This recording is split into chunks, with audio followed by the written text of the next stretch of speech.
21ാം ഗഡു ഇതാ വരുന്നു. അതിനു മുമ്പായി PM കിസാന്റെ അടുത്ത ഗഡുവിന്റെ വിതരണം ക്കൊണ്ടിരിക്കുന്ന പദ്ധതികളുടെ ധനസഹായം വിതരണം ചെയ്യാൻ കഴിയുമെന്ന ഇവരെ PM കിസാനിൽ നിന്നും പുറത്താക്കും. നമ്മുടെ നാട്ടിലെ കർഷകർക്ക് പ്രധാനമന്ത്രി കിസാൻ സമ്മാൻ നിധിയെക്കുറിച്ച് പറയുമ്പോൾ 100 നാക്കാണ്. അതിന്റെ കാരണം പദ്ധതി അത്രമേൽ ഉപകാരപ്രദമാണ് എന്നതുകൊണ്ട് തന്നെയാണ്. പ്രത്യേകിച്ച് കൃത്യമായ കാലയളവിൽ നെല്ലിന്റെ സംഭരണം നടക്കാതിരിക്കുകയും അതിലൂടെ കർഷകന് തുക കിട്ടുന്നതിനുള്ള കാലതാമസമൊക്കെ ഉണ്ടാകുമ്പോൾ പ്രയാസപ്പെടുത്തുന്ന സാഹചര്യത്തിൽ 2000 രൂപയാണെങ്കിലും അത് കൈകളിലേക്ക് എത്തുമ്പോൾ സന്തോഷം തെല്ലെന്നുമല്ല.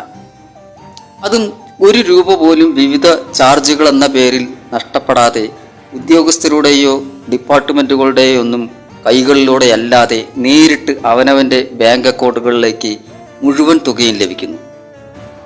ഇതുപോലൊരു സംവിധാനം നരേന്ദ്രമോദി പ്രധാനമന്ത്രിയാകുന്നതിന് മുമ്പ് ചിന്തിക്കാൻ പോലും കഴിയാത്ത ഒരു കാര്യമായിരുന്നു. അത് അന്നും ഇന്നും കർഷകനായി നിലകൊള്ളുന്നവർക്ക് ബോധ്യപ്പെട്ടിട്ടുള്ളതാണ്.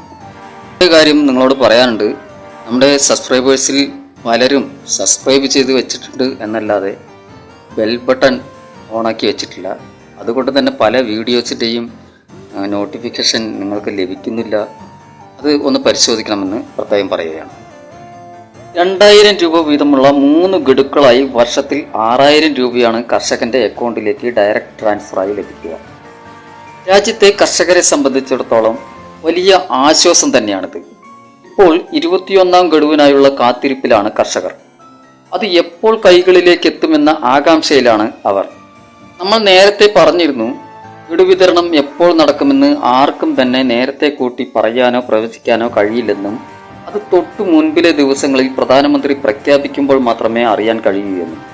പക്ഷേ സാഹചര്യങ്ങൾ വിലയിരുത്തിക്കൊണ്ട് ചില സാധ്യതകൾ പുറത്തുവിടാറുണ്ട് ദേശീയ മാധ്യമങ്ങൾ.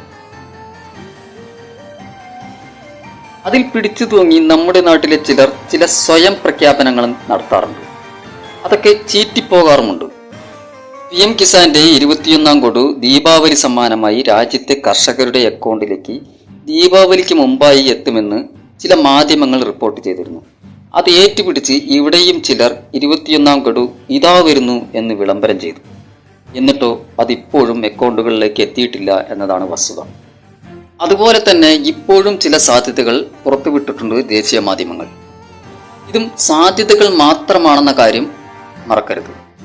21ാം ഗഡു നവംബർ ആദ്യവാരം തന്നെ വിതരണം നടക്കാനുള്ള സാധ്യതകളെ കുറിച്ചാണ് ദേശീയ മാധ്യമങ്ങൾ റിപ്പോർട്ട് ചെയ്യുന്നത്. അതിന് കാരണമായി പറയുന്നത് ബീഹാർ തെരഞ്ഞെടുപ്പാണ്. BJP വളരെ പ്രതീക്ഷ വെച്ച് പുലർത്തുന്ന ബീഹാർ തെരഞ്ഞെടുപ്പ് നവംബർ 6, 11 തീയതികളിൽ നടക്കാൻ പോവുകയാണ്. അതിനു മുമ്പായി PM കിസാന്റെ അടുത്ത ഗഡുവിന്റെ വിതരണം നടക്കുമെന്നാണ് അനുമാനം.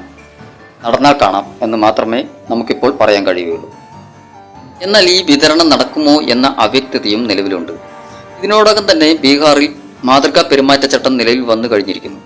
അതിനാൽ ഈ കാലയളവിൽ 21ാം ഗഡു എങ്ങനെയാണ് വിതരണം ചെയ്യാൻ കഴിയുക എന്ന ചോദ്യമുയരുമ്പോൾ 21ാം ഗഡുവിന്റെ വിതരണം വീണ്ടും നീണ്ടുപോകുമോ എന്ന സംശയവും ഇല്ലാതില്ല. എന്നാൽ പെരുമാറ്റച്ചട്ടം നിലവിൽ വന്നാൽ പുതിയ പദ്ധതികൾ പ്രഖ്യാപിക്കാൻ കഴിയില്ലെങ്കിലും മുമ്പ് അംഗീകരിച്ച് നടപ്പിലാക്കിക്കൊണ്ടിരിക്കുന്ന പദ്ധതികളുടെ ധനസഹായം വിതരണം ചെയ്യാൻ കഴിയുമെന്ന അഭിപ്രായമാണ് വിദഗ്ധർ പങ്കുവയ്ക്കുന്നത്.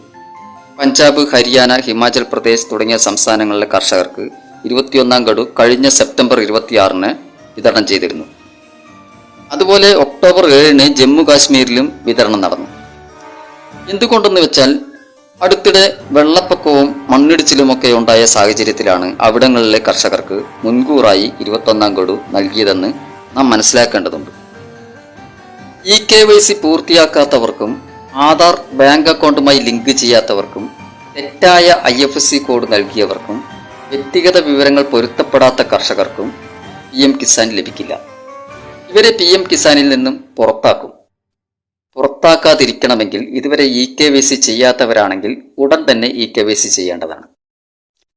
www.pmkisan.gov.in എന്ന വെബ്സൈറ്റിൽ പോയി ഹോം പേജിൽ വലതു ഭാഗത്തായി കാണുന്ന EKYC എന്ന ഓപ്ഷനിൽ ക്ലിക്ക് ചെയ്ത് ആധാർ നമ്പറും ക്യാപ്ച കോഡും നൽകിയതിനു ശേഷം ആധാറുമായി ലിങ്ക് ചെയ്തിട്ടുള്ള ഫോൺ നമ്പർ കൊടുക്കുക.